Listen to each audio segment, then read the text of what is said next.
Yes. G'day, hobbyist. Anthony from AOS Coach here, bringing you the last of the Road to CanCon series. We are less than a week away from the biggest Age of Sigmar event in the Southern Hemisphere. Guys, how are we feeling? We've got less than a week. Yeah, tired. Yeah. Is there a level above stressed? Yeah, I can't imagine how you feel, Clint. Getting there. Getting there. I feel bad. I'm like, oh man, I got so many Moon Clan grots and things to build and paint. And then I remember poor Clint and the whole of the Heralds of War crew who's helping run CanCon. Holy shite. There is so much to do. And I probably only know half of it. Is that right, Clint? There's lots to do organization-wise, lots of stuff I'm ticking off my to-do list. Terrain's been really awesome this year because Charles Black's been an absolute trooper and just gone smashed a ridiculous amount of terrain out. So terrain's been a little bit lighter. Like, I'm glad I don't have to make an extra 100 pieces this year. Yeah, no, it's been great to see everyone step up, and we'll talk CanCon very, very shortly. If you're joining this stream for the first time, I'm Anthony. I'm the AOS coach. I'm here with a fantastic panel of AOS players, both from Australia and potentially New Zealand, depending on who jumps on the line. Some quick intros. I might throw it over to my left to right. First off, we have Mr. Andrew Bigwood himself. How are you, sir? Not too bad, mate. Number one water stupendous player in the country. And no one's coming to CanCon to take that mantle away. So if you're interested, Order Serpentis, this is the guy. He's an awesome painter as well. Thank you. Very, very good. I've heard he's pretty good at painting. I think he's definitely up there for best painted. Look, there's a whole lot of people who I think are going to blow things out of the water, but Mr. Bigwood is definitely up there.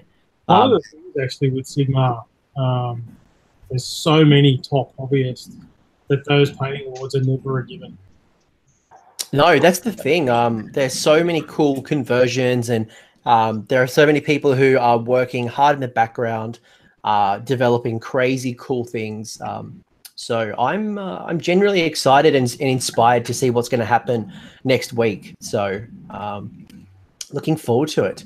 A man who probably needs no introduction, the Herald himself, tooting his horn, leading the people through Australia to Australia's largest event. We have Clint, the Herald Mallet. How are you, Clint? Good, man, good. It's warm, not as warm as it is down south because I live on a mountain.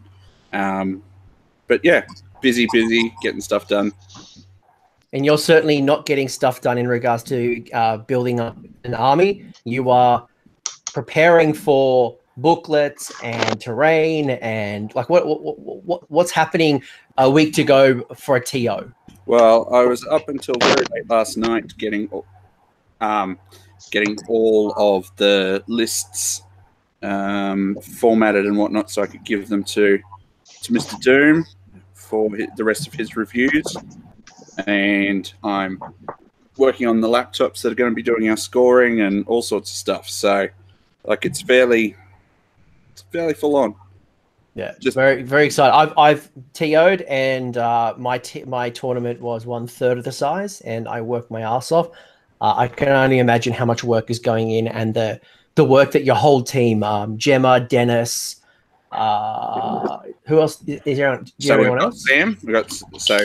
We've got Dennis, who's my co-TO, and then we've sort of got the rest of the sort of event team, which is Gemma, Mark, Sam O'Neill, and Ty Mills from Brisbane. So that's awesome. And Travis. Travis is also part of that team, but I think he's helping the streamers. Yeah. So. There's a lot going on, and I was chatting to Rob Symes earlier today, and he's so excited to come to Australia. As soon as the stream finished, I think we chatted for another hour. Him, Nathan Prescott. I'm hoping Jet the dog comes, but they're so excited to come here. Barnaby angry. If you bring Jet the dog, Barnaby will be get very, very cross. Well, I did give him some advice from the Amber Heard type of, like what to declare and what not to declare. So let's see how that goes. Could he hide Jet in his beard? Like, could Nathan hide Jet in his beard, perhaps? That's possibly, or maybe with the combat gauges. Yeah, something like that. Yeah, just bring some metal combat gauges and distract security with them, and sneak Jet in while they're distracted. I think it's a great idea. Solid plan. Next on the line, we've got Mitch. Mitch, how are you, sir? Good, thanks. How's it going? I am very well. What are you doing at the moment? Don't know how well this camera's going to work. I'm painting up the claws and the leather on my demonets. Yeah. I don't think that's picking up. If you put your hand behind it, the camera will refocus, I think. You got to talk. Yeah, you got to talk now. Right. Yeah, I got to make noise to be up on. I don't think it's refocusing. It's not a great camera. Looks great. Looks great. Yeah, just going through 60 demonets trying to get all their claws done. Oh, fantastic. Looking forward to seeing how that turns out. I've seen some of your progress photos. They're looking great. Next on the stream, it looks like it might be Mr. Sean Bates himself, fresh out of New Zealand. How are you, sir? Oh, hello, lads. I'm pretty good, eh? Just enjoying that CanCon grind. How about the rest of you? We're about to see how prepared we are and how much we're freaking out. So, on a scale of 1 to 10, where are you at the moment? Oh, I've got the next couple of days off work, so I'm not going back to work till after CanCon. So I'm just trying to balance family time with hobby time, because as a true hobbyist, I've just left everything to the last minute. But my family's like, hey, you're going to take a 5-day trip to Australia to go get pissed and hang out with your mates. You should just stop doing your hobby in the meantime. So there'll be a couple of late nights, I think. But no, we're feeling pretty good. Probably like a 7 out of 10, All right. Get in there, just final touch-ups, and got to smash out a display board, and we'll be good. 7 out of 10? Man. And we've got some shit to talk, you and I, Sean. We'll talk a bit later about the Australia versus New Zealand battle. It's going to be happening on the Friday beforehand. Oh, we've got all this shit to talk, mate. Fraser reckons he was going to come on the stream, so he's my opponent at the Trans-Tasman Cup. So we'll see if he actually steps up and wants to challenge. Fraser has a lot of opinions, so I wouldn't worry about that, mate. Oh, looking forward. We've got Danye on the line. Danye, good to see you again. You too, mate. How we doing? Good. You sound so down, mate. So down. Me, you mean? Yeah, you're just like, how you going? Oh, You're man. like Blackboard off Mr. Squiggle. I've just finished my harpies. I meant to finish my 30 Canary, a week and a half ago. I've still got my terrain to go, and I've got my giant centerpiece of a cauldron to start working on tonight. So I'm freaking out, man, like a 20 out of 10. But we'll get there. All right. Well, maybe some people on the stream will have some advice. I can see we've got a whole bunch of cool people on the chat. I can see Sean up in Queensland. Beth, Andrew's daughter's on the stream, who's an awesome painter. I know she's in the chat. Maybe she's got some advice for you. AOS Shorts, Paul Grixty's in the line. Maybe we'll get some tips for you. That would be much appreciated. A man who has all the tips and knows what's going on when it comes to list reviews. We have Mr. Michael Doom and Darkness himself, ready to back up for death. Is that what's next? I think you're on mute. That was embarrassing. Yeah, no, hello everyone, and death list reviews tonight. And I'm just doing research now while hanging out here. So there's some pretty cool death lists coming, that's for sure. I hope Clint and the Lord of Death know more about them than I do, because there's some stuff here I've got no idea what's going on. Look, let me give you a hot tip. Vampire Lord on Zombie Dragon with Ethereal Amulet is the new meta. Just as a tip. Yeah, there's some really cool Flesh Eater Courts armies, some really strong Flesh Eater Courts armies that are coming, which is nice to see. And a few people have come up with some unique Legion of Blood lists, and some of them are really strong that we've seen previously as well. So it's not all just Nagash and 60 Reapers, although they're certainly here as well.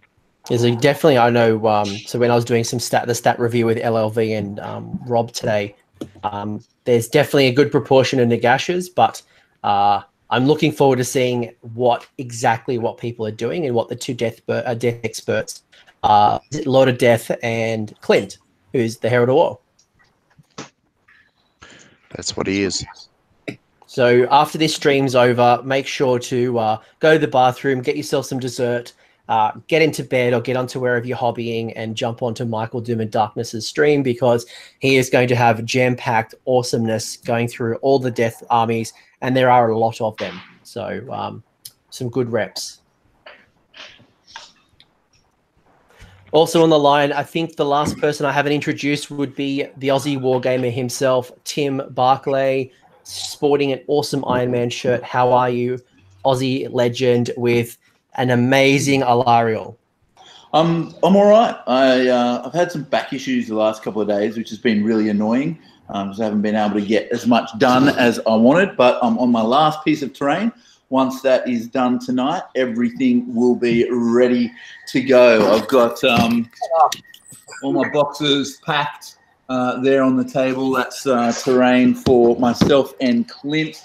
That's all ready to go. I've just got this last piece of terrain to get done, and we're heading off to Canberra tomorrow. So stellar times. So you've got to be done by tonight, really. It's this or nothing. Done. Yeah, that's right. I mean, I could do stuff in Canberra, but it's family holiday. I didn't want to take anything. I've still got some water texture to put onto Alarial because it takes 24 hours to dry, and I need like 11 or 12 sort of layers. So it's just been taking me ages to build it up. But other than that, I'm fine. So I won't be taking any hobby. Just enjoy the week with my family in the nation's capital. Yeah, no, I'm super excited. It's the third CanCon that I'll be attending. Clint's the third one, right? Yeah, it's the third one that I've been to as well. Yeah, I didn't have the pleasure of going to. I didn't play any Warhammer Fantasy tournaments despite playing for a long time. So, holy shit, it's 3 years. Yes. I feel like an old man. I feel like the wise elder who's mate. Back in my day, there was only 50 players, and Clint took a star deck off the table because it wasn't painted. didn't have to bring terrain. No, you didn't. You didn't have to bring terrain. Played on square bases. Yeah. Actually, did you allow square bases in the first CanCon? Only if they were blue tacked to rounds. We've never allowed squares only, ever. Yeah, I know you had that rule for a while. Pushing it in the direction of rounds only. And here we are. We are. So let's kick off. Let's chat some CanCon. What are we actually? You know what? Before we do that, what are we working on? So Doom's mentioned he's doing some research and preparing for all things death. He probably doesn't need much research. He knows this game like the back of his hand. What is everyone else working on? I'm currently regretting the fact that I freehanded all the Maelstrom symbols on my Stormcast, and currently doing shoulder pads and shoulder pads and shoulder pads and shoulder pads. So you're working on some shoulder pads? Yeah. That sounds like it's pretty easy. More shoulder pads than the 80s. Something like that. Because I'm trying to do, because they're based in the Native American, we can see that. I'm trying to find the balance between it looking like they've painted the symbols on themselves with like a hand painted on, and not looking too shit to ruin the aesthetic of the model. So it's actually trickier than you think. No, it looks great. It does. It really does look great. What is everyone else working on? I'm working on a wonderful building. It's from Miniature Scenery in Bendigo. It's part of their Twisted range, so it's a bit steampunky. Let's see. It's got balconies and that kind of stuff. That's kind of cool, actually. Yeah, so there's going to be a table of that there. Just kind of working through. They're the last bits and pieces that I have to paint. So the sample ones that they have on their website are really cool. They're really weathered and they've got lots of rust and all that sort of stuff. And I'm going, I don't know how I'm going to do that. So I'm going to just do them fairly basic and then I'll come back to them, I think. Yeah, pick your battles. I think that's definitely good idea. Yeah, this was on my schedule to do about a week ago. So, yeah, that's how far behind I am.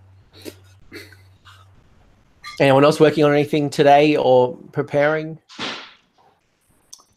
I think I've got this whole weathered timber thing down. I'm painting, silvered timber at the moment, and I think I'm onto something. I think I got it figured. All right, sounds like you and Clint need to have a chat. Yeah, perhaps. Or not. Like, you guys don't have to talk. I was waiting for him and he was waiting for me. But, yeah, there might just be a box that goes home to Maureen instead of with some cash. Who knows? Who knows? Sean, what are you working on? You've obviously got to pack up a little bit earlier than the rest of us and fly over. What are you working on? How far are you off?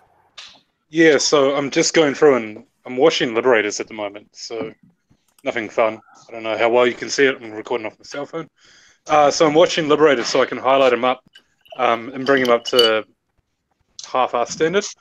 And then I've just got to make sure my basing's coherent and knock out a display board. So I'm not too worried. Tomorrow's Sunday. I've got Monday, Tuesday, Wednesday off. So yeah, it'll be pretty straightforward. Then we fly out sort of like 5 a.m. Thursday morning.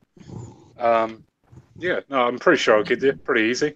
Stormcast's pretty easy armor to paint. It's one reason why I love him. Super simple. So yeah, we're washing and highlighting Liberators, which is just so boring. It's just so vanilla. So yeah. I like it. And Michael, how are you going with the Gutbusters? Are you all done? You painted, or still doing some final touches? I've got these 3 little grots, and 2 of them are carrying broken bottles, and I just have to work out some way to make them actually look like broken bottles. And that's really it. Everything else is done. The display board / carry tray is done. My train's done. I've played the list to death, and just ready to try and beat Matt Holt, really. Matt Holt? Why Matt? Because he's the other Gutbusters player, right? I asked because so every year my gaming club, the Lords of Liverpool, play Matt Holt's Beast of Belconnen, and it's like a bit of a grudge match. And Ben Camden Smith is taking on Matt Holt in the first round. So right. Well, I hope you smash him. I figure because all I have to do to have a successful tournament is win more games than Matt does. And so that's the only real competition between me and him for who's the best Gutbuster. Is that why you took Tim's challenge up for the easy win? No, I actually took that up when I was Beast of Chaos, and I was feeling pretty confident then. I was like, yep, I've got the Zench, I've got the Skyfires. I can, it'll just be fun to meet Tim and play against him, but I was pretty confident going into it. And then once I decided to switch to Gutbusters, I was like, oh shit, he's got a Lariel and this is Places of Power and I can't get across the board quickly and I can't even get on the objectives turn 1 half the time. So I was actually keen to play your Beast of Chaos because of the the feud between the Bretonians and the Beasts in the old world. There was so much great story behind that that it would have been fun. But I'm looking forward to the Gutbusters as well. Yeah, I am looking forward to our game as well. A little bit disappointed that you've been practicing against ogres on that first scenario. Hurt my feelings a little bit, but that's okay. Is there any Bretonian type players in Adelaide that you can maybe get some final practice? I know those growl notes are rock solid. If there was, I wouldn't do it, just out of respect for Tim. I love it. Tim's been practicing. You're taking the high ground. I'm hearing disrespect. No, I love him. I want it all to be a surprise. I think this is the second or third episode I've tried to bait you both, and none of you you're too nice. Both of you were too nice. stop being nice. All right. Both very, very attractive as well, which back is in second the nature of the grudge, really. Nature of the grudge. I didn't hear. Yeah. All right. Cool. Maybe you guys can do like a modeling off as well. So you two, Ash McEwen. There's a whole bunch of handsome fellows in our community. Maybe you can do a catwalk at halftime. Yeah, I did hear there was some sort of walk off that Michael was organising. Yeah, I mean, can't remember. we can do it. It might have to be Friday night after a few beers at the barbecue, I think, is probably the more fitting place to do it. And those boys can get some of their kit off, and we can all stuff money down their pants. And It's going to be 3 degrees. People aren't going to be wearing much to start with. hoot and cheer. It'll be a blast. But maybe Tim and I could have a beard off or something like that. Yep. I'm not sure we actually qualify for the good-looking walk off enough. I don't think anyone wants to see us get our clothes off either. But I'm just looking now in the beard off. I think Bigwood just wins. Absolutely. I was going to say like that's a sensational beard. Andrew, talk so we can marvel at the glorious beard. The glory that is the beard. The ginger beard. Did you ever shave? Ever? I was born with it. Yeah, I thought so. Before I got the salt and pepper going on, my beard was quite ginger as well. And when it's shaggy like this, it used to look like I just was walking around with a tabby cat strapped to my chin. It was so feral. I actually tidied it today because I've been, on holidays, so I've been looking pretty feral, and tidy it up a little bit. I reckon you should braid it like a Viking, like have some, some metal jewelry. Looks good. Is that Beth saying it looks good? Yeah, in the background saying it looks good for my brain.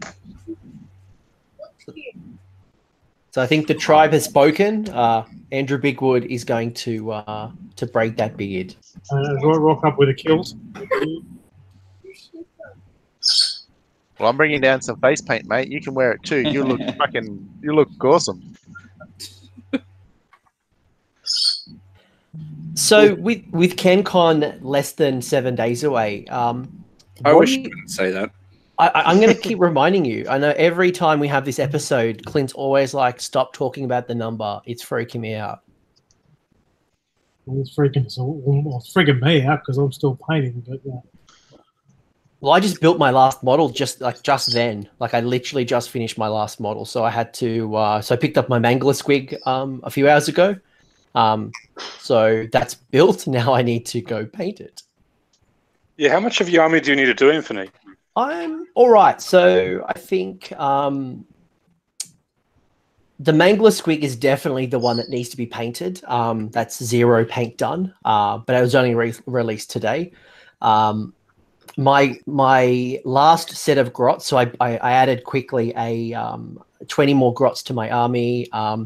My Loon King, my shrine probably needs a little bit of work. It'd meet minimum standards, but I want to see if I can put on a higher quality. I don't want to go for the low. I'm not far off. And I think what I'm more concerned about is practice. So tomorrow I get 3 games, and that's basically all I'm going to have leading into the Trans-Tasman Cup and the CanCon. So I want to play a single game with this army.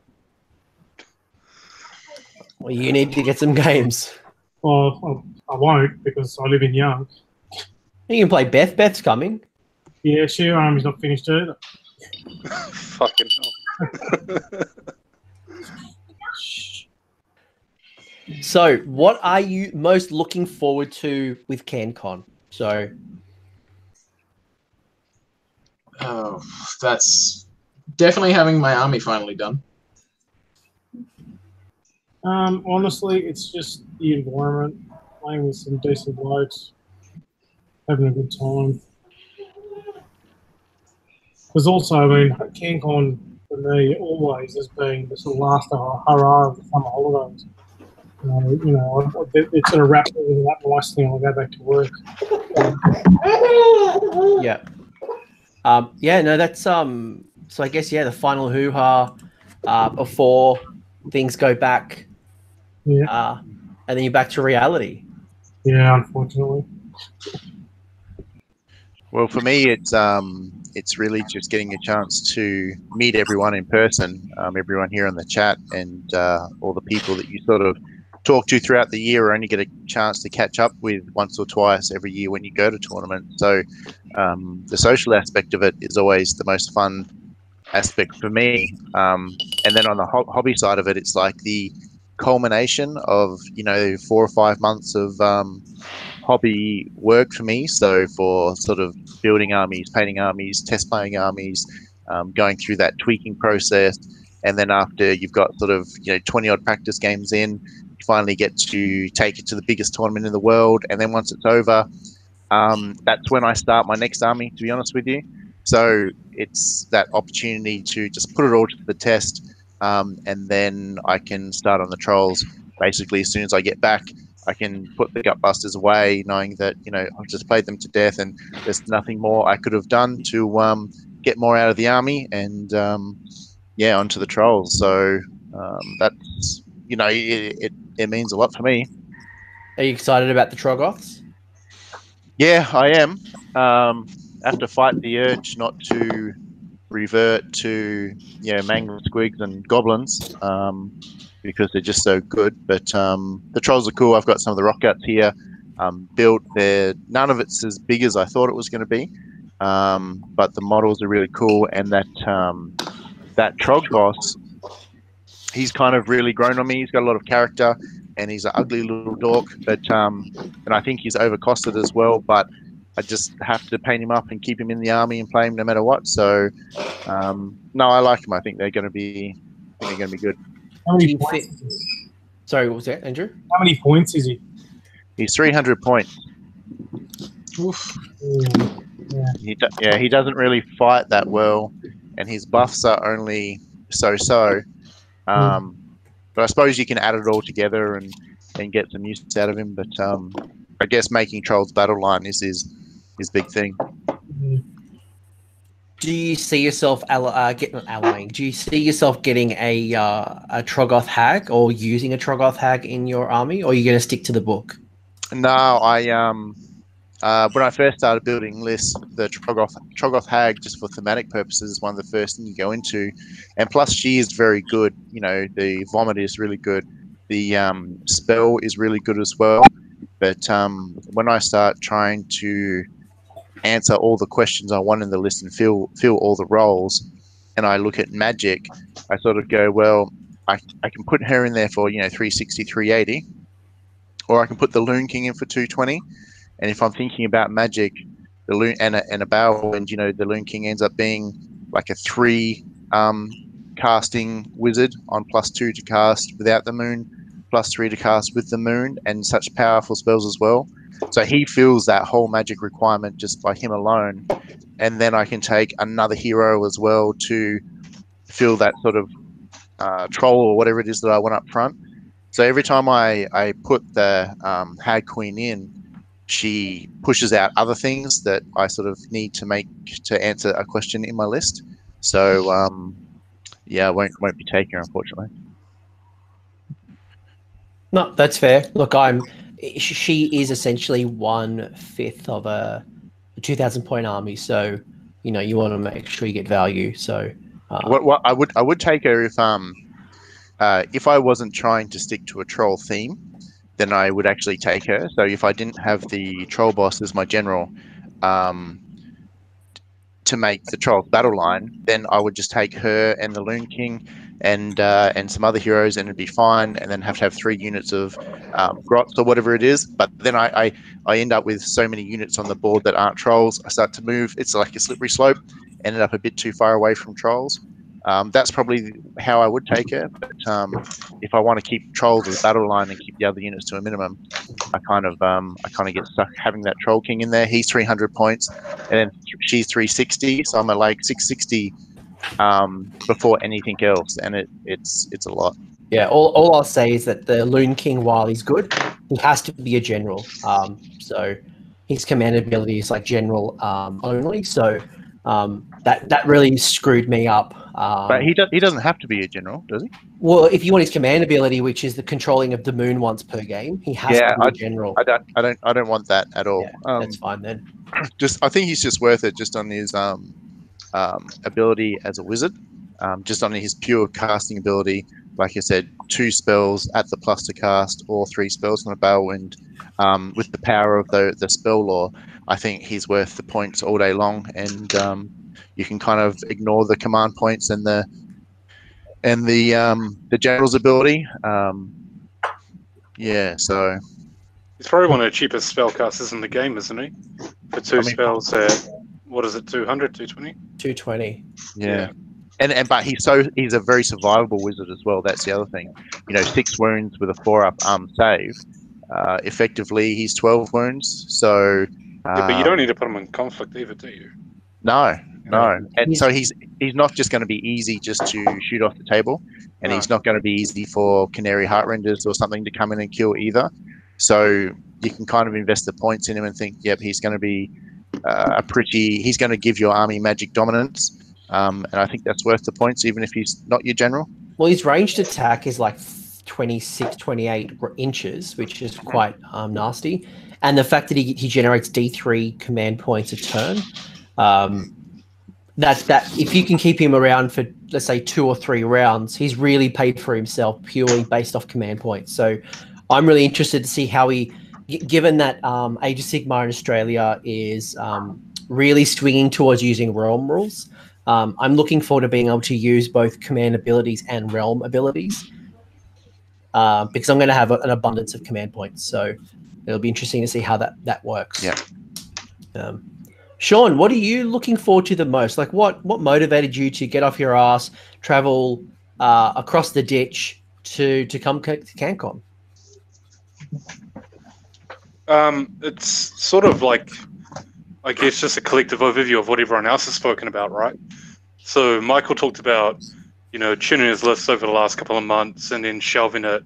But first of all, he spoke about the experience and seeing all his mates and all these people that he hangs out with online.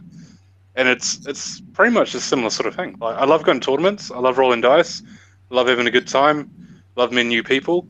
The Australian scene from a New Zealand perspective looks to be like healthy, awesome, and just booming. Like, just absolutely going gangbusters. I have a lot of engagement with Australian lads, so I guess it's just sort of natural progression for someone who's pretty keen on the hobby and would travel to most tournaments anyway. It's not overly expensive to get to Australia. It's just sort of hard to run that past the other half, being like, hey, can I go international for a tournament? And she's like, what the fuck are you doing? Like, this is a hobby. You shouldn't be going on international holidays. But we're essentially cousins, so you can just tell her you're going to meet the cousins, and it's like a family trip then. Yeah, it's obviously the New Zealand dream to go live and work in Australia for God knows what reason, but apparently that's what it is. So no, I'm generally sort of one of the guys who likes traveling for tournaments anyway. I live in Wellington in New Zealand. We're probably sort of the epicenter of the New Zealand scene. And it's not like I can go to Auckland or Christchurch, one of the other 2 big cities in New Zealand, for a big tournament. So, there's just a lot of hype around it, a lot of talk about it. I want to go meet these people that I've been talking to online for the last sort of 6 months to a year. I want to roll dice. I want to have a great time. I want to experience 220, guys rolling dice, getting all sweaty together, telling stories, having bands, having the Friday barbecue, that sort of shit, just the social side of it. It's more why I go. I like having fun. I'm a competitive person, but I'm not going to lose sort of the human touch and the human nature within the hobby to try win games and shit like that. So no, I'm just really looking forward to getting away with the mates and coming to meet you guys and having a good time rolling dice and being at the world's biggest tournament, And I know lots of people are excited to have the whole Kiwi crew coming over. And like, honestly, it's going to be so cool to meet you guys and, seeing so many of you guys perform really well at the Masters and New Zealand Masters and, Dan AOS Shorts coming over and just a general great crew. I've been talking to Seth a lot. Miracle getting Dan out of Auckland, to be honest. kudos to you guys. I don't know how the fuck you got Dan to leave his house. So well done. I know a guy. That's how it happened. Hey, Sean, how do you think the Kiwis are going to go, man? Like, you know, some of the top Kiwi players are coming over, going to the largest tournament. Most of our top players are all here as well. You think they're going to show up here and smash some face and be at top tables, or what do you think? Oh, I mean, like, I guess the myopic view would be like, fuck yeah, we're going to come in with our big swinging dicks and teach you guys how to play Warhammer. Yeah. But, like, the honest, boring answer is I genuinely don't know. Like, we have very sort of different metas. You guys seem to have a very alpha rush, like, first turn meta, whereas we've got a lot more of a sort of control meta for the top players, where they like to sort of field a game out and start controlling it through, like, Silver Neff, Death armies and Daughters of Cain armies. So, I don't know, I'd like to say that we're all going to do really awesome and we're all going to do really well, but yeah, I mean, oh, fuck it, whatever, I'll just put my head on it. Lee will probably do the best out of us. He'll probably come top 20. Sorry, who will? Who will? Lee, Sylvaneth Right. player. Yeah, I'm just going to throw it out there for Lee, so it's not myself. I might come top 50 or so, you know, sort of like 4-2, maybe 5-1, which would be awesome. And then, like, Fraser, Seth, who's the other latest coming? Oh, Dan, he's not playing. I don't know, maybe top 100. I don't know. It'll be interesting. It'll be really interesting. We don't have sort of the top players coming from New Zealand, but we do have a good handful of sort of the bottom end of the top tier to the middle tier coming. So I don't know. Really, what I'm hoping to do is come, have a great experience with the other 4 lads I'm coming with, go back to New Zealand, tell everyone how fucking awesome it was, and to book it out for next year. And that's generally the dream. Is, hey lads, it was a great time. We did so much shit. Don't want to miss it out because we're going to tell all these stories. You know, come along next year, and that's what it's going to be. If one of you takes the title and takes it back to New Zealand, we're coming after it. That's all I can tell you. I think we'd get an automatic Masters invite, wouldn't we, Clint? You know, if we won the world's biggest tournament, you'd think that we would be able to come over and compete in your so-called Masters. We'll invade your tournaments, every single one, for the rest of the year and win them all. I feel like this is a wrestling invasion angle where we're gonna run over to New Zealand and try to take their titles. They're gonna come to us, and they'll become an SAGT, Sydney GT. They'll be coming to RCGT, and vice versa. We'll come to a bunch of the Kiwi ones, and this could be a solid rivalry. Yeah, and the PC answer would be, that's the idea. Like, that's what I hope happens. Is that people, you know, start realizing we can go international, we can go abroad. It doesn't actually cost that much money to get to Australia. Everyone over there is as good as everyone is here, you know. So let's all get together and roll dice and start the banter. But the other PC answer is, fuck you, cunts. We're gonna spend. So, and I just lost my PC rating and yeah. and any monetization that may have happened. No, that wouldn't be happening. I want to ask you though. So on the Friday night, we are doing the Trans-Tasman Cup, which is Australia versus New Zealand, 5-on-5. I would like your take. So I'm going to read out the list of the people who are playing, and I want to know your take on the Kiwi player. So we have Short Shorts himself, Dan Shorts, Dan Street playing Hayden Walker in 3 Places of Power. What are your thoughts on Dan? How do you think it's going to go? So Dan the Silver Fox. Dan is, I mean, as you guys probably know, he dedicates a lot of time to the hobby and he's super knowledgeable. His downside is that he just doesn't get a lot of time to play. He has a very busy family life and he has a very busy job. And I think he likes to talk more about Warhammer than he actually does get to play it.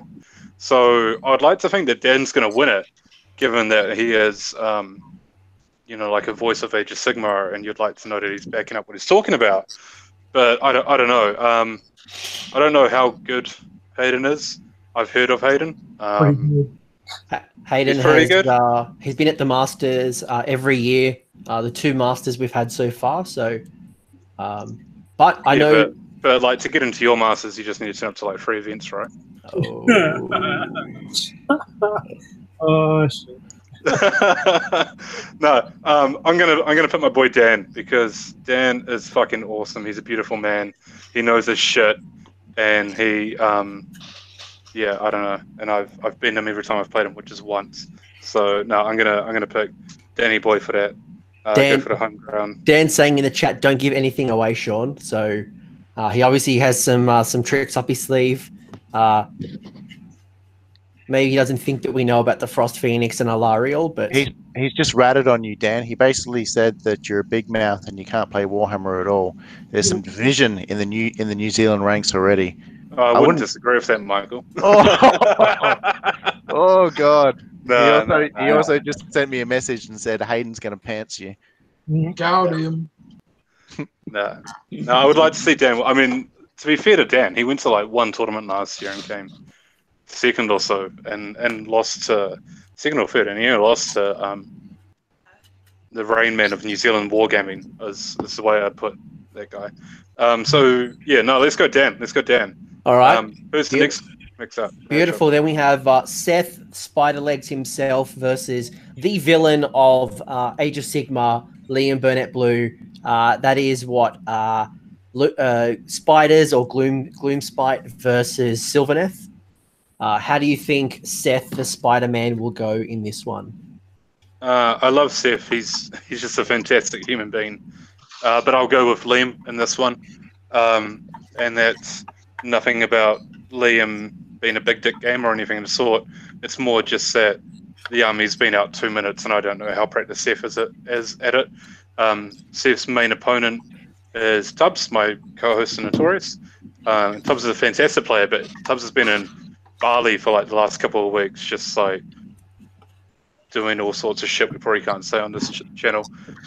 So I don't know how well practiced Seth is. So I'll go with Liam, considering he knows his army better. What's the mission for that one? It's better part of that one is better part of Valor in Shimon. Yeah, I mean, like Seth, he's got a spider army, North terrain, from what I understand. So that might help him out. But no, I would go with Liam, right. given that Liam has a sort of better grasp on the army. And Seth, please prove me wrong. I'm happy to be proved wrong. Is it because Seth's not really a Kiwi? Is that why you're not backing him? It's not really a Kiwi, but It's an import, isn't it? Half of the team is a bunch of imports. So 2 out of the 5 people are fucking Kiwis. So yeah, me and Fraser are Kiwis. Seth's an American, and then we've got Dan is an Englishman, and then Lee's an Englishman as well. But, Wow. So you're that scared of us you had to import your talent. That's pretty good. No, it was just who has money and who wants to go to Australia. That was the criteria, right? So we got Big Sean versus Paul Grixty. So that's in Shaiish. We got Border War. Cool Patrol. And Paul, as we know, is playing Swifthawk Agents. Yeah, so I didn't actually know what Swifthawk did at all until this matchup was drawn. So I had a quick look at them, and I see that they sort of evolve around not the Warden King, the other guy. The other guy that gives them +1 to wound. Their heroes move fast, and they have their buffs are within 18. I think I'm going to back myself. I'll say I'll win that one late game. I played Paul. Suspect he will. Sorry. I played Paul the other week, and that is a tough list. Surprisingly tough. I'm not going to share his secrets, but That's fine. He's got a good synergized army. Yeah, I suspect he will go up early. He'll get a big score early game. He'll score like 3-4 objectives for the first 2 turns or so. But I'd like to think that I can grind him out in the end. He doesn't have a lot of rend of his army. He has some damage on the charge. He wounds pretty consistently well. He hits pretty mediocrely. His heroes are fast. His infantry is slow. He's got low bravery and crap saves. So we'll see how it goes. Come on, talk some shit. Come on, Paul's a wrestling fan. Oh, is he? He can handle this. Like, can you smell it? You can do some smack talking. It's all right. Yeah, okay, I'm gonna fuck you up, Paul. There you go. It's just smack talk. That wasn't even game. That was just he's coming out. Canberra, he's gonna smash you. Yeah. Paul. I'm going to come to your country. I'm going to take your woman, and I'm going to go home. Yeah. Wow. All right, so I'm going to put Sean on mute. We got Lee versus Australia's narrative gamer himself, Sam Morgan. I don't know. How do you think Lee will go with the narrative gamer? Yeah, this will be. So first of all, he's not a narrative gamer. Cut that shit out. It's a narrative. It's the Arabian Xandri. It's called "I'm Better Than You." It's the narrative. Is what Morgan's going for. No, it'll be interesting because Sylvaneth block line of sight. I think it's relocation orb. Is that correct? That's correct. Yeah, in Asquishi. Which fully backs Sylvaneth. But Sam has a bunch of units that fly, which obviously ignore the line of sight. Mainly his engine riggers. Sam's army moves incredibly fast in the first turn. Lee's army doesn't have a lot of rend. It has a lot of board control. So it will be interesting to see if Lee can position himself in a rather secure way to sort of withstand two possible turns of shooting, because Lee's going to go first. Then a Sylvaneth player to set up the board. So if he can sort of control the board and determine where he's going on the objectives, if Sam's as smart as he is, he'll probably be able to overload one flank and then sort of swoop around and burn the board. So that one I'd say is sort of a 50-50 in all honesty. I know Sam's a good player. I also know Lee's a good player. Lee's a board control player, whereas from what I've seen, Sam's more of an aggro player. From his days at like Daughters of Cain, and obviously going for I'm going to move up real fast first turn and shoot you in the face army. So it'll be interesting to say that one's, I think it's a coin flip. It's like a 50-50. I have no idea. All right, it's a pick 'em. That's what I'd say. It's a pick 'em. Sam's going to smash him. Sylvaneth is an inferior army. Sam is an absolute mastermind of a general, and Lee just can't stand up in the face of Dweller. That's for sure. Danya, were you going to say something? I was just saying, you'll be able to tell from across the table, because if Sam's winning, Lee will be red-faced. Oh yeah, Lee has a stroke face. He's pretty infamous for a stroke face. So Lee, when Lee's thinking, he starts he fucking starts huffing and puffing, and he's just flat out red in the face. And you're like, "Are you all right, Lee? What's going on?" And he's just like, "Shut up, I'm thinking." And he's really intense. He's a gent at the table, but fuck, man, that man knows how to turn a shade of red. It's incredible. Sam's really loud, and he farts a lot as well when he plays.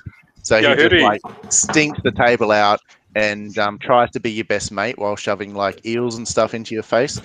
So yeah, narrative eels. They're all narrative.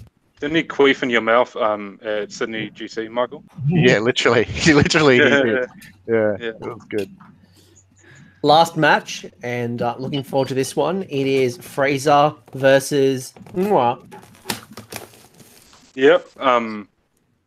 So what have I picked so far? I've picked... So you've picked Dan to beat Hayden. You've picked Liam, and you've summoned Liam. Liam's here on the stream now.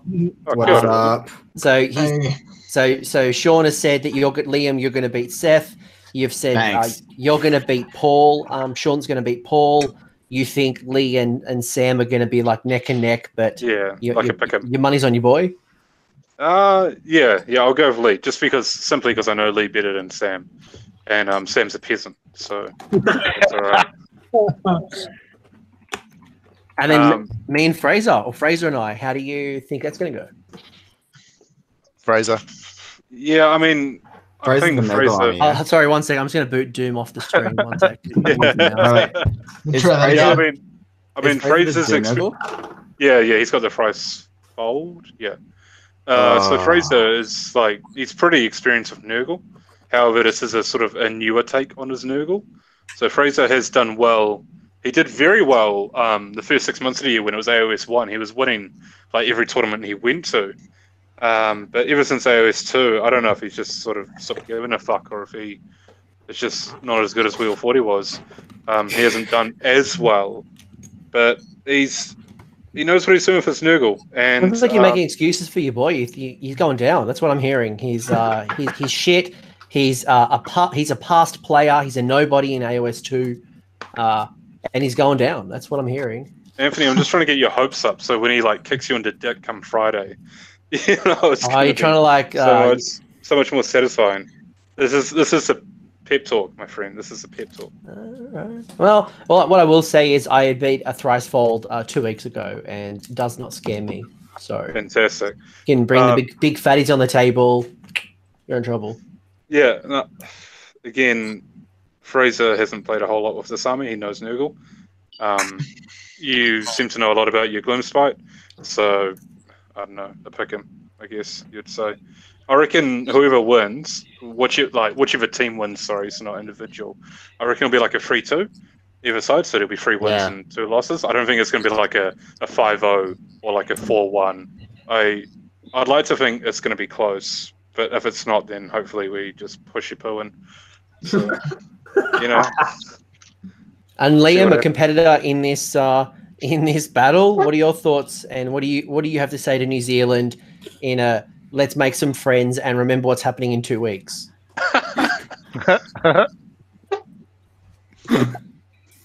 Fuck. Liam to be controversial.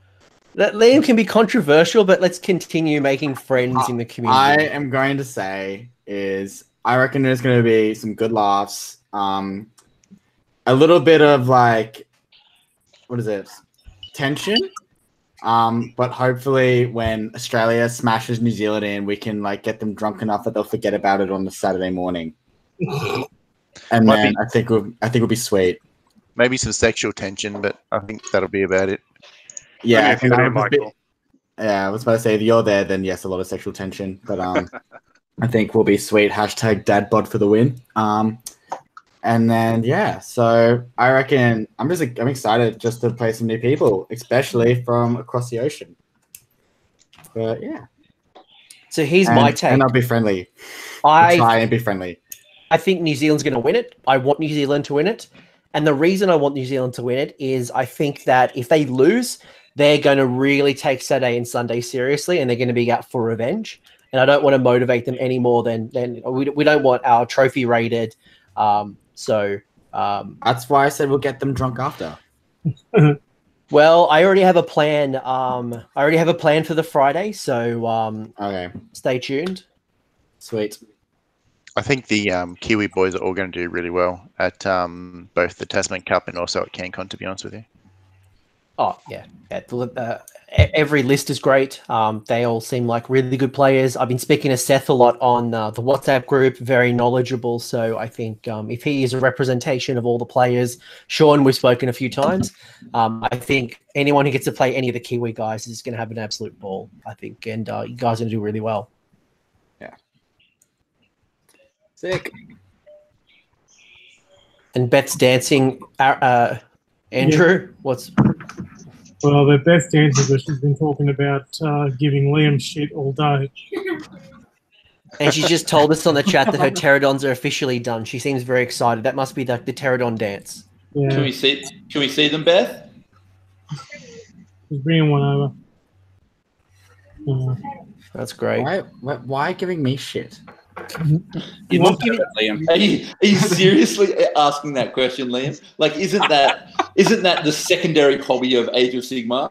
Like, you paint models, you play games, and you give Liam a hard time. Like, that is that not Age of Sigmar? That's one of the pterodons. Oh, that's awesome. Nice one. Yeah, that's really great.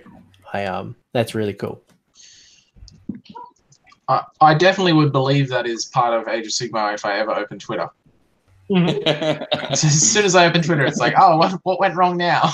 I think we're about to press Control or Delete on Twitter. I think we need to restart that. There's a little bit. Hostility. Let's not talk about Twitter, shall we, Jen?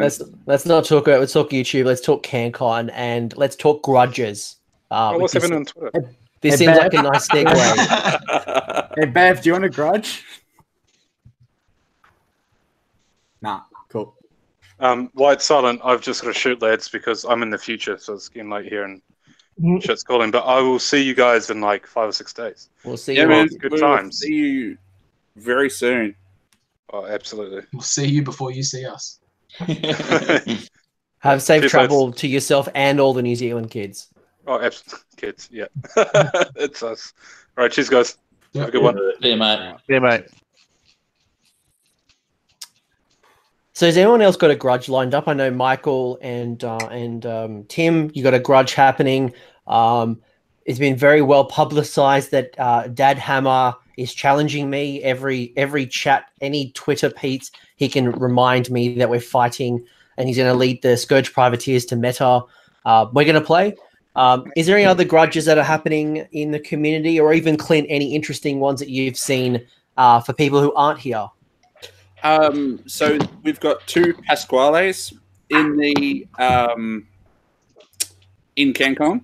So one has challenged the other to a grudge. I'm yet to hear back whether that's accepted. So they don't know each other. They're just named as Pasquale. They just went, there's 2 of us. We clearly have to grudge. Like it's... There can be only one. Yeah, pretty much. It's not exactly a common name. Well, not here, but as there's a bunch of grudges being thrown out, but I don't have the list in front of me. I have a list so I don't forget them. Is it on the YouTube? On Facebooks? Yeah, mate. Yeah, it's in the pinned post. I might pull it up and I'll see if there's any other interesting grudges. In the meantime, Liam, have you got a grudge? Nah. Well, you just Doesn't do grudges. I don't do grudges, really. You literally just issued a challenge. That's the joke, Clint. Dear. Hayden Walker and Sam Morgan. They have a grudge going. This is for the best daughters of Cain, but neither of them are playing. Neither of them bring daughters. Yeah, I don't know the logic of that one, but you know. Also, I don't think they've never played. Like, I think they've been to a couple events where they've been in the same room, but they just never played. So just get it over and done with. So a couple of interesting ones. You've got so Sam and Hayden, you just mentioned Joel McGrath versus Michael Crichton up from Toowoomba. Chris Tott versus the Master Dave Kerr. I think that's going to be a cracking one. How do we think that would go? Do you think Chris Tott or Dave Kerr's going to smash him? Is Chris bringing Nurgle? Yeah, he's going to bring Black King meta. Yeah, Chris is bringing Nurgle and Dave's bringing Idneth. Yeah. I honestly reckon Dave Kerr's going to push his poo in. I think that Idneth list in Dave's hands is going to be a force to be reckoned with. Yeah. He wouldn't be bringing it if it wasn't going to do the job. Yeah. I'm pretty scared about that. When I saw 2 aspects of the storm, I was like, huh, okay, cool. We're so screwed. But yeah, I just reckon the thing with like Dave Kerr's list is like even 10 thralls, if they charge into some Black Kings, they get to re-roll to hit, so we get 1 extra attack, and they got rend, so that you're just going to see some like Black Kings just leave and just go away. And then all his buff pieces are just going to get sniped off by an aspect of the storm. So yeah. So I reckon it's Dave's to win. We've got Ash McEwen and the old egg. I think is it Chris? Yeah, it's Chris Cousins. Yeah. So that should be interesting as well. I think Chris has been doing quite well since he re-entered AOS. And obviously Ash is a very accomplished Sigmar player. So that should be an interesting battle. Yeah, I think it will be very interesting. I'm picking Chris to win that one. What's the logic? Why? Just that makes all the list is brutal. Just based off lists, yeah. It's not a friendly one. No. Yeah. Was that a double Phoenix one? No. It's got like Sekirors, Heart Renderers. Oh, that one. Yeah, I remember going through the review, and it sounded like 2 of the dwellers were bringing some pretty brutal daughter lists. Yeah, it's pretty like, hey, I am literally here to win list. That's why they're coming. Yeah, they've all brought really strong armies and really strong lists, and they're all there with one clear goal, it seems. I just hope I don't get one in the first round. Time to submarine. And that's exactly why you grudge. Or you got some time to go to the bring in buy if the game ends early. Only if you can afford to go to the bring in buy. You got to buy a ticket, you know. But that's only for early access, but it's still a bit rubbish. Yeah. I remember being very annoyed at that last year.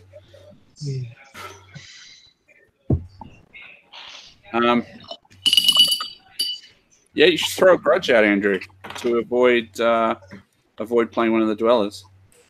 Yeah. You want to play me? Or just cop it on the head and grudge one of them.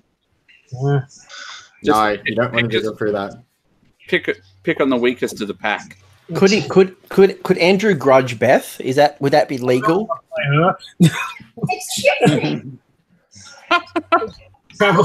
Shut up. Travel 2 hours to Canberra to play her. No one hear what Beth has to say. What trash talking does Beth have to say to her opponents? And that might be you included. That's just almost the trash talk, is the indignant 11-year-old. I love it. There's just no filter. It's just what an 11-year-old thing. That's how an 11-year-old works. Yeah. Yeah. I'm surprised she hasn't tried to grudge Lane. We've got Snake Daddy playing against Josh Alleman, which is interesting. So Blake's not bringing snakes. He's got a pretty cool list, which we'll talk about at another time in list reviews and stuff. But yeah. Benny in the chat has probably brought up, reminding us of the Joel from Measured versus Mick from Failed Charge. I think that'll be a cracker as well. I think one of the hot grudges. And I'm sure they won't mind me saying this. It's very much a Lord of the Bogans kind of grudge, that one. Yeah, I'm picking Joel on that grudge all day long, but I'm sure they'll have a blast. I got to run again, guys. So thanks for having me, and I'll see you all soon. We'll chat to you in an hour. Make sure to listen talk to you later, Michael. Yep. All right. Ciao. Bye. It's probably my cue to exit as well shortly. That's all right. I think we're kind of wrapping up. I think a lot of us have painting to do, and we're all going to jump on the stream to hear to Doom's review, and obviously Clint to hear your insights when it comes to death. There is a lot of death. I won't steal too much thunder, but we do know there are 24 Legions of Nagash lists. 24 Nagashes then? 24. That 9 Nagashas. So I shared this on the data stream. So myself, LLV, and Rob Symes caught up earlier today to look at CanCon at a higher level. And that was one of the stats. So 9 Nagashas from the 24 Legions of Nagash, then 1 Tomb Kings, 5 Flesh Eater Courts, 8 Night Haunt. I think there was only 1 Marathi, wasn't there? I didn't one count Marathi. I thought there was 1 or 2. Yeah, there's 2. There's I'm 1 pretty Marathi. sure. I thought on the show they said 1, but yeah. There's also One Marathi. Corn Dragon. Wow. Sorry, what was that? 1 Corn Dragon? There's a lot of corn dragons. Is there? Easy wins. Well, I'm playing it tomorrow, so I'm playing. I've got a game 1 grudge with Deke, who's running the Corn Dragon. So I'll get my first taste of what this big based beauty can do. At least if you're playing Deke, you know it's going to be painted up pretty smashing. So it's so good. Yeah, so it's a good thing. Yeah, I'm going to run. Quickly go back over these lists and refresh my brain and make sure I'm available when Michael clicks his fingers. Well, Clint, on behalf of Australia and New Zealand, thank you again for running CanCon. I'm sure there's going to be plenty of YouTube and podcasts and streams talking about things. Can't wait to see what you've done. I hear amazing things, color coding tables and everything. So thank you, and we'll catch up on Friday. Yeah. Yeah, mate. Yeah. Catch you all later, guys. You've got one whole week. Less than a week. It's like 6 days. It's like actually it's less than 6 days. Like we've already finished day 1 next week. Next week you've done 3 games. You've finished 3 games. You're halfway to go. Thanks. And this is when still enough players come become like the worst players. And this is probably at this point right now. This is where Clint's probably published round 4, and you probably know your opponent, but you can't sleep. You can't sleep, and you're probably talking with your mates, going, "Oh, how do I beat this?" And like, "What's this do?" Yeah, no. This time next week, I'll be drinking with someone. I'm sure. Going. That was a long day. Righto. Thank you again. Yeah, mate. Cheers, mate. Nah, this is great. I'm looking forward to it. I don't think I've ever been as excited for CanCon or an event than I am with this.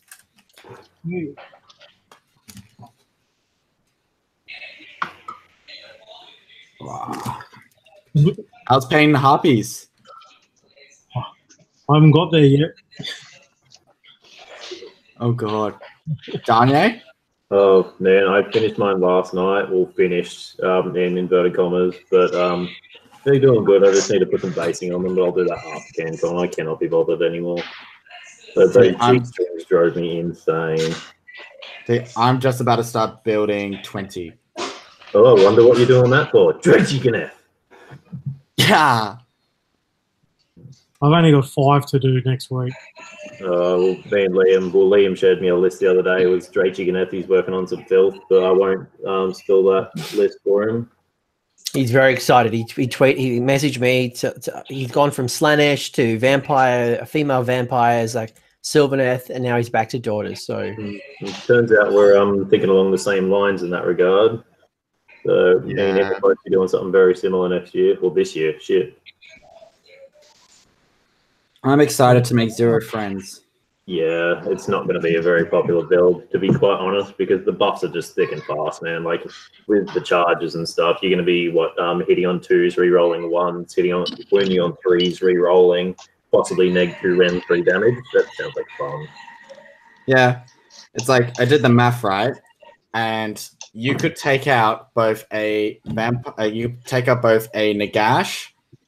and maybe one of the Mortarks all in the same combat, just from a unit of 20 harpies. So 280 points could take out both a Nagash and a let's say Manfred, because no one likes Manfred. Hey, what have you got? You've got 2s re-rolling 1s. So that's 1 out of 36 misses. You've got 40 hits going in with possibly catechisms of murder. So you're getting an average of around about, 7 or 8 extra hits. So it's 48. So you're only missing 1.5 attacks. So that's 45 hits go through, wounding on 3s. So then you've got 30 of those going through. Then another 2/3 of those are going back through. So that's 40. Yeah, so 40 at -2 rend, 3 damage apiece. So that's 120 possible damage on average. Looking to win friends and influence people then. Yeah, can't wait to share it with Chuck Moore. Oh, dude, he will love you.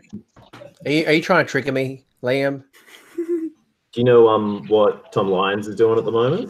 He's got a really good looking list. I haven't actually seen his whole list, but he's taken Doomfire and Hagnar with Spell Portal. Not Spell Portal, sorry, the cogs. I've also seen his display board, and I'm not going to say anything. Because he did put a post up saying he cut up a $350 model. Ooh. I've seen it, and I'm impressed. So stay tuned for more photos when he does post them. But privately, I've seen them, and also good. What's up, people chopping up expensive models and doing stuff? God. What costs that much in America? Far out. Yeah, that's 350 USD as well. So yeah, surely that'd be like a Corn Dragon or something. Not saying anything.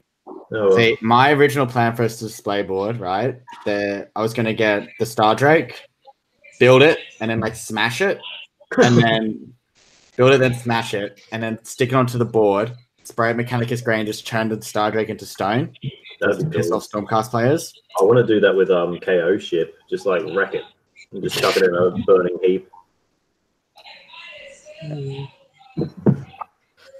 One day I'll get around to a display board. Oh, I did one for the Sydney GT and regretted it so bad. I just don't have time. I end up painting models, and if it's a choice between a display board and an army, I'm going to paint an army. It's just the way it works. Yeah. Is anyone here bringing a display board? I know, Tim, you've worked on a beautiful one. Thanks, mate. Yep. Awesome. I've been working on one, turned up to do it, and then I found out that the board cracked. Oh, dude, that was looking nice too. So I was like, cool, I am definitely just going on pause. I'm just going to do something else till I get it sorted later on this week. Yeah. That's a shame, man. I'll eventually Alright. the Molten Heart, but at the moment I'm still trying to get all the factions in the army sorted. Yeah, army first, then display board. How's your display board going, Anthony?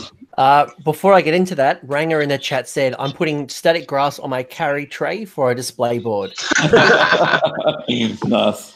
And that's actually not a bad idea. I have seen carry cases that also open up as a display board, and it creates like a one by one, or two little 1x1 that kind of come out. And for someone who travels, and I think for some people, it is quite difficult to bring that display board, but you want those sweet tournament points, or if you're going up for best painted, it's pretty hard to do when you're traveling. So it's actually not a bad thing. I remember early on, I had my carry tray, and I just made I just got like a piece of like styrofoam, and I just kind of carved up a small little thing that I could put on my carry tray, and that worked for a while. So it's not a bad.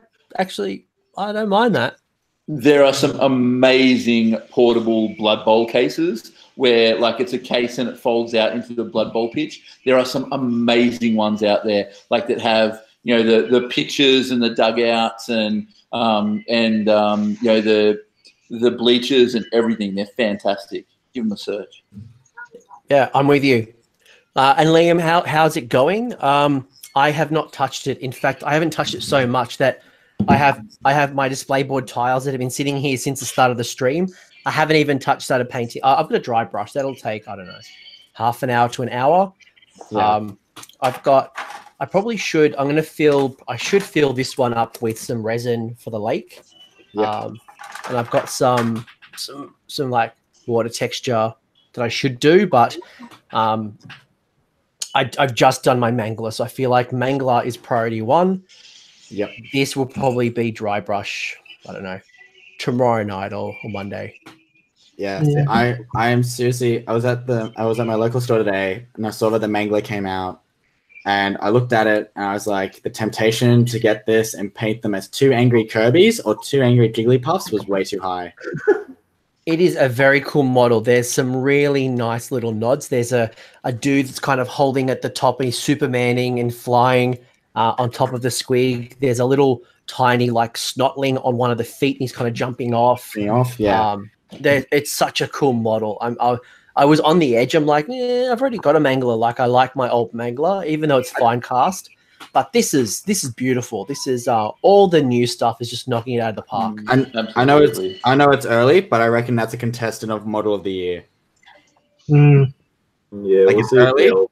It's early, but we'll see what else comes out this year. But at the moment, I reckon that's Model of the Year. Let's see what happens with we've got Sinesh. Well, I was going to say we've got Flesh Eater Courts and Skaven coming. I don't know if there's anything else going to come out with that range, but definitely. I hope it does. I hope so too. I think it'll be nice, especially for Skaven, to bring those guys back together and maybe give them something a little bit nice. I think we'll definitely see some more Skaven characters, heroes, that kind of stuff. Maybe not units, but definitely some sort of one-off character models and leaders and that kind of thing. Yeah. Yeah, I'd like that new Ghoul King. It'd be great if that was a character. Yeah. I'd love to see like a new Vargul and some Courtier type models. I think I've got a Flesh Eater Courts army there, and it drives me mental that I bought 3 Flayers. But if I want a Courtier, I've got to take one of my 3, and now I have an uneven unit. And if I need to then try to get it up to minimum size, I've got to buy another box for one model. Like that's stupid. That's why I use the Vargulfs all the time. I didn't really bother splitting any into the smaller courtiers. Yeah, but when you want to run Death Watch, you need one. I never use any of the battalions. But Deathwatch is amazing. I actually don't have any flayers now that I think about it. I only have horrors. I've got 12. If I could, without making one of the courtiers a general and bring horrors as my battle line, I would never bring ghouls. I have 24 horrors. Wow. So Sean in the chat saying that he'd like to see the Mortark or Flesh Eater Court. So I don't think it'll be if anything, I don't think it'll be a Mortark. A Mortark is obviously the hand of Nagash, and we know that in the lore. Nagash hates Flesh Eater Courts. Nagash hates them and kind of banished them, and it was Sigmar that was it Sigmar that released, is it Ubashant or the leader of the Flesh Eater Courts that was caged by Nagash and kind of let him run off, and that's where the Flesh Eaters came about. But it'd be great to have that particular hero in form, yeah. So instead of having like a Mortark, I guess that type of like ultra hero, the Flesh Eaters would be so sweet. Yeah, some guy who sorry, Andrew. Man, we're all excited to talk Flesh Eaters. Yeah. Everyone's like, oh. No, I'd like to see some of the Flesh Eater characters done with like some old rotten finery draped off them, stuff like that to sort of fit with that fluff. The sort of rotten Bretonian type thing. Yeah, I was going to say, how cool would it be to have the big character like some guy who thinks he's, Leon Leuenker or something like that. Exactly, yeah. There'd be another army with a fake leader. Yeah. Sounds awesome. Yeah, so all of my Flesh Eater Courts, for example, all my ghouls have either Empire or Bretonian Knight helmets, and they've got feathers from the Free People. I've got Free People armor, and like I've tried to make it that illusion. And I think there's such a it'd be awesome if they could kind of re-release the Bretonian, I don't know, even like the peasant kits, and allow you to kit bash some of that cool stuff into the ghouls, to really bring that illusion to life.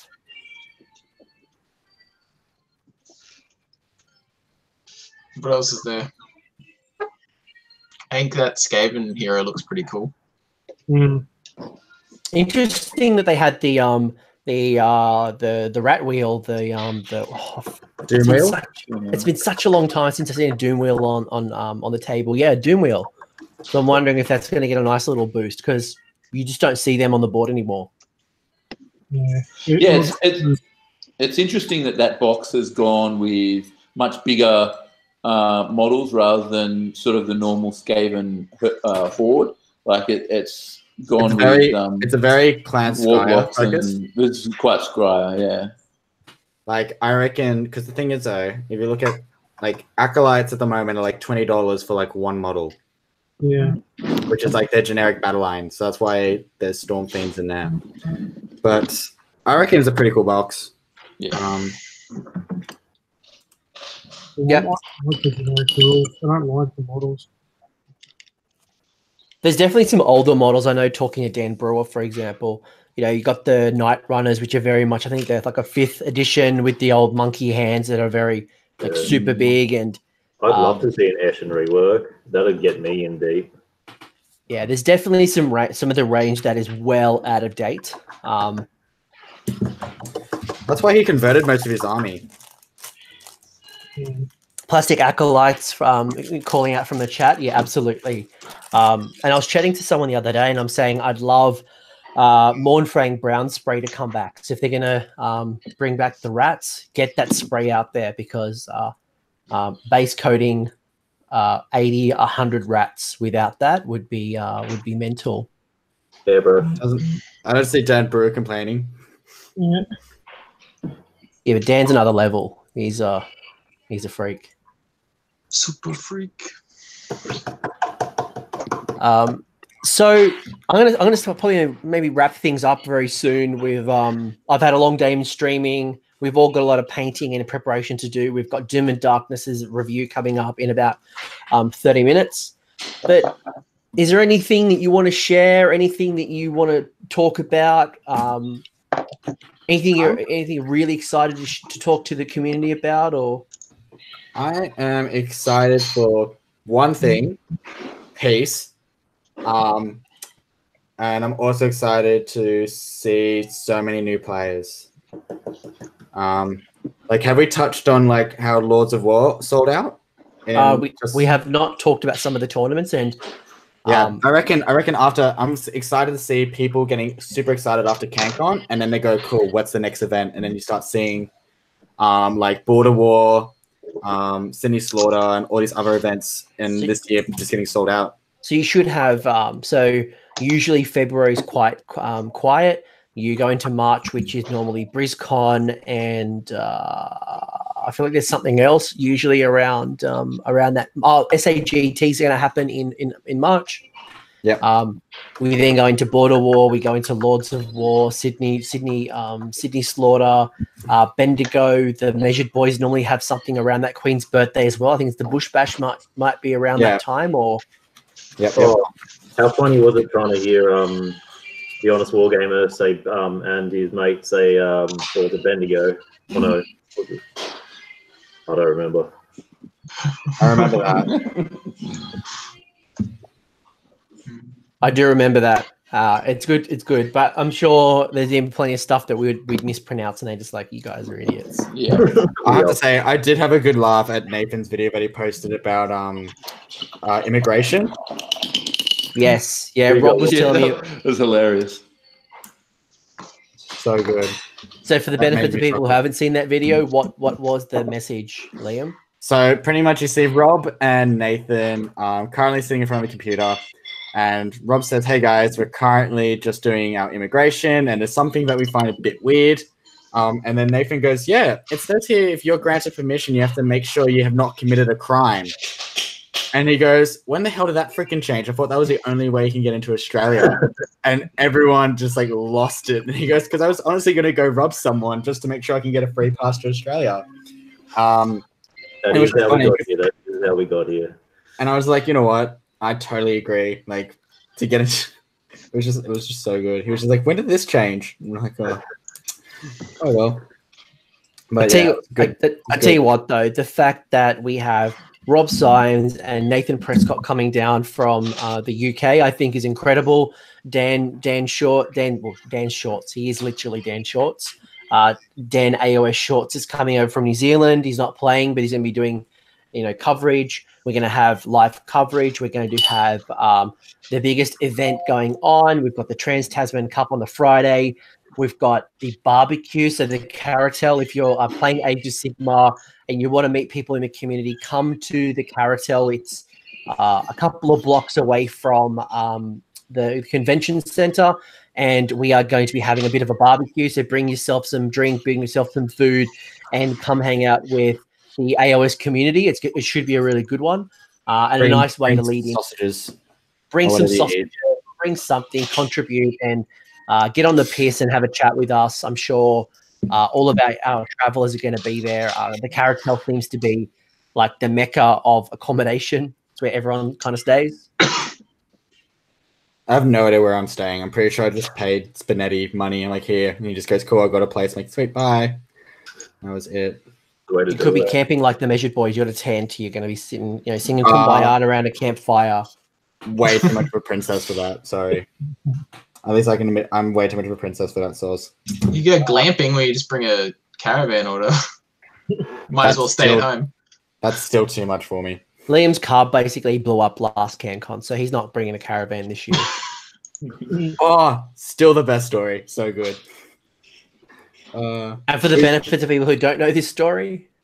So my car, when I was down there, I'm pretty sure I was just driving around Canberra, and I realized that my car was slowly breaking down in between day 1 and day 2. So I was like filling up with just water and crap that you find in the servo. And then I got Jet. Now, anyone who doesn't know much about Jet is one of those, he's just a very out there child.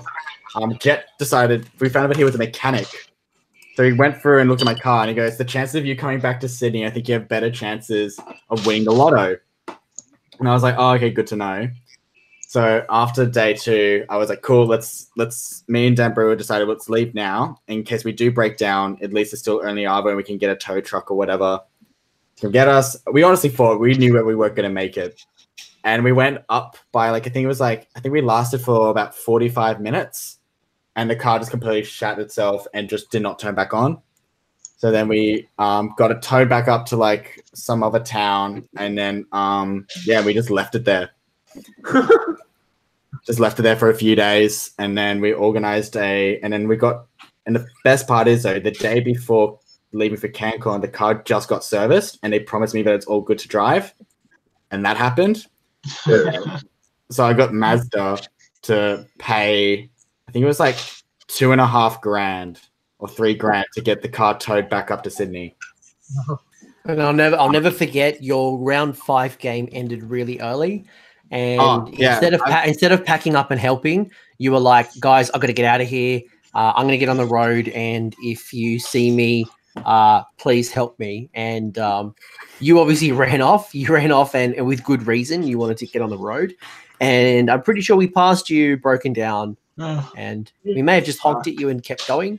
I think we had a few people stop, but we did have one person, like, to keep me and Dan sane, we blasted music off this like portable speaker, and we started dancing on the side of the street, and these one person just like pulled over trying to help us, but they saw me dancing, so they're like, "Oh no, it must be okay," so they drove off. And we're like, "Oh, okay, cool." But yeah, I think that was me and Dan's like highlight, just like experiencing like a broken down car that just would not turn back on. And it was actually a quite hot day, so we just stayed in shade and tried to like keep ourselves sane. But yeah, it was an interesting time, that's for sure. I think on that note, I think we all feel nice and bubbly and friendly and kumbaya. Let's wrap this up. I'm keen to have a drink and get onto Doomstream and listen to all of the death list. If anyone wants to find any of you and see your progress and have a chat, where can people find you on the social networks? At L to Arthur, Lord to Arthur on Twitter. And before we move to the next person, can we get Beth to say hello or trash talk Liam, who's grudge star, or just Beth, what have you got to say to the world? Say something. Don't underestimate me. Don't underestimate me. Isn't that what I said on Twitter about her? She is a force to be reckoned with. She is. I'm scared already. He's Probably going to you. So, Bev, last question. Will you please accept my grudge? Go on. I do. Yeah, Beth will accept your grudge. Liam, this is how you make yourself the real villain of Australia. Yeah, I reckon me and Bev will have a great time. Andrew, do you trust Liam with Beth? I don't trust Beth with Liam. I'll ask Clint to make sure that they're next to my grudge match. So if I start seeing salt being thrown, I can bring out the hot chips. Awesome. She can throw chocolate on pretty hard. Has she got a metal sling she can throw or something? All right, so guys, you've witnessed it live. It is Beth versus Liam. Fucking hell. This is going to end horribly. You're a bad man, Liam. Oh no! I can see it now. Hang on, wait. What's the first scenario again? 3 places of power. 3 places of power. In Page. Oh, that's bad. All right. She's convinced she's going to lose to everyone anyway. So. I'm not that convinced. I want to win at least one game. There you go. She wants to win at least one game. It's going to be against Liam. Is that right? Toby. Yeah, cool. Awesome. It's all about setting achievable goals. I reckon if Beth won the campaign at Sydney GT, I'm pretty sure, for the Young Bloods. So I think she has a good chance of winning maybe more than one game. Crush the hopes and dreams of the future generations. Good work, Liam. What? And on that note, all right. Where can everyone else find you, Liam? If people want to let you know what they feel about you picking on an 11-year-old hobbyist, where can they find you, Liam? Like, where can they share their opinion and their feedback on what you should do in this situation? Okay, so pretty much, if you have an issue about this, please go to at Heralds of War, and put all your rage into that one. Now, if they don't reply, your next one should be at AOS Coach. That's not a thing. That's not a thing.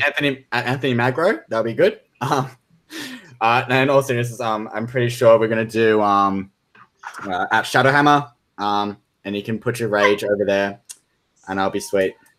So, yeah. And Beth, I expect you to, over the next 6 days, to be taunting and harassing and poking the bear that is Liam. So please all use your social powers. Get Daddy to help. Poke the bear. This is going to be great. Put it on the live one stream of the coverage. First game 1, villain bash. Game 1, Miner versus villain. And Jack White is already typing up a Twitter complaint to Clint, so it's already started. I'm so glad Clint's not here because he has no idea what's going to be happening soon. I'm sure he's going to appreciate it. Like, he's going to get these bombarded messages. He's live streaming to the world, and he's like, "What has Liam done now?" I'm honestly not going to lie. I was totally expecting Bev to say no, get stuffed. So. No, I'm not surprised. She seems like a gutsy girl. I reckon she's going to take it, and I think you're in trouble. I think your top 10% finishes are very under threat. But what if my goal is to be submarining? So maybe she's going to win. I'll just be like, cool, let's do this. No, don't. You can't say that. Don't you pretend that you were always going to submarine. You lost fair and squarely to Beth. She kicked your ass. There's no plan of like, oh, well, I'm submarining. Okay. Tim, where can we find you, mate? Where can we find your awesome pictures of your technically finished army? Mate, on all my hobby stuff is on Twitter. I am Aussie Wargamer on Twitter, and then YouTube, The Aussie Wargamer. I posted a video today, and in that video, I made just a general call out. Anyone at CanCon wants to come over, have a chat, have a look at the army, flick through my tournament book. Feel free to come over anytime. And Tim has put a lot into it. He's made custom combat gauges, which look awesome. I'm not going to tell you exactly what they are. You should go look at them yourself. Are they just sticks? They're not sticks. That is actually the most genius idea. Just measure 3 inches on a stick and cut it. They're not sticks. They're not sticks. A little bit more thought went into it than that. That just means the idea is up for grabs. Yeah, absolutely. Danye, where can they find you? Dane Thompson 91. Yeah, that'll do. So that's my Twitter. That will do. And he's not going to reply to you because he has a shitload to do in the next couple of days. So I'll finally be putting up some photos of my big cauldron soon because I haven't actually done anything on it yet at all, except for the pre-shade. So yeah. Do you enjoy the last minute rush? No. I got a kid, so I did not intend for this to happen. So okay. Rather That's all right. I'm not going to lie though. I have to say, CanCon and any other event, if you have a deadline, like if you've got a hobby project, if you have sign up for a tournament. This is for anyone who wants to go to a tournament and you just want to get a hobby project done. Just sign up for one, submit the list, and then you just get it done. It's the only time I've finished an army. Yeah, me too. It's what I did for your GT as well, Magro. Yep. Yeah. That's great. It's a great motivator, and it's great just to sign up to events because you've now got a hard deadline and you keep yourself committed. Yeah. Mitch, where can they find you? On Twitter, it's SGT Havoc. Havoc is spelled with a K because I don't know how to spell. I don't really post anything though, so you don't have to follow me. Don't follow me. Don't talk to me. You definitely follow me. Once CanCon's over, there'll probably be nothing on my Twitter. But soon he's going to start complaining that Liam's an absolute prick for grudging Bev. No, I like reading all your stuff. It's really weird trying to figure out what's going on. All the deleted posts and shit. Yeah, that's the best part. Which part? It's like a Da Vinci Code, piecing it all back together. I did nothing wrong, I swear. Mr. Bigwood, let's quickly skip forward and ignore that conversation. Where can people find you to find your awesome work? That's it. Yeah, it's at Lord. I'm Lord of Tuatha on Twitter, at L Tuatha. And are you going to plait your beard like a Viking for CanCon? We'll see. Maybe. All right. I might wear a kilt though. Oh, You know what? I might wear a kilt. It's going to be like 39 degrees, so it's effing hot. they're going to be mixed. Come on, guys. If Liam can wear skinny jeans, you guys can wear pants. You're like two-dimensional. Like there's no issue there. No body fat percentage. Thanks, guys. All right. On that note, I am AOS Coach. You can find me at Anthony Magro. If you're not subscribed to this channel, make sure to subscribe. We're ramping up quite significantly. You're probably seeing a whole bunch of cool stuff. We've had some great guests talking about their armies and really talking strategy. We recently had a video today talking about the data around CanCon and some of the insights. So if you're interested at a very high level and even like at a factional level, some of the insights, how to prepare, how do you get the most out of your tournament and what you can expect, I highly recommend checking that video out. LLV and Rob Symes, two very well-regarded international players. They really dig deep into CanCon. I probably won't be speaking much on Twitter. Actually, no, I probably will. I'll probably post whole lot of stuff because I have a lot to work to do with my Gloom Spite. And if I actually get everything painted, I actually might start responding back to Dadhammer, who he's taking a few jabs at the moment, and he's very, very confident he can beat me. Let's see how I go tomorrow at Games Cube and I get 3 games under my belt, and if I can figure out the army and maybe I'll see you tomorrow. Yeah, I gotta beat my first game so I can verse you and get some practice on Gloom's fight. Yeah, well, game 1 I've got Deke, so I'm going to get to play the Corn Dragon and see how that goes against a bunch of Grots. I'm looking forward to it. And Stab it in the knee. Stab it in the knee. Literally. I just need to tie it That's up. the only way you can reach it. Just get a net and just tie it and kind of throw my little net over a massive dragon. Yep, good. I just want to see the dragon try to charge a group of Grots and then Fanatics come out. And I might end on this note. Hayden Walker is saying Liam needs to learn to play AOS, the coach 2019. So I might pause there. I'm sure Liam's got more questions and answers at this point. Hayden, you've got some things to explain. Yeah. Guys. Yeah. Explain. This is the end of the Road to CanCon series. It's been a pleasure with all of my guests who have jumped on. Doom and Darkness today. We had Clint Heralds of War. We've had so many cool guests on. Stay tuned. After CanCon, I'll be launching something very exciting, something new. Somebody who else is on the stream here will be my co-host. Won't be sharing. I was trying to do something subtle, Liam. Except Liam. So Liam and I, this is hot off the press. No, we haven't shared this with anyone. Liam and I are going to be starting a regular Warhammer stream. So got some really cool ideas. We're going to keep the community coming together. So stay tuned. We got some cool stuff coming, and I look forward to meeting everyone at CanCon. And make sure to watch Doom and Darkness's death review, and then the 2 subsequent videos are in the following nights. So. Guys, very exciting. It's been an absolute pleasure. Thank you, everyone, to my guests. I look forward to seeing you guys all in CanCon. Yeah. Peace out. Absolutely. Let's see you then. See you guys. Thanks again. Cheers. Peace.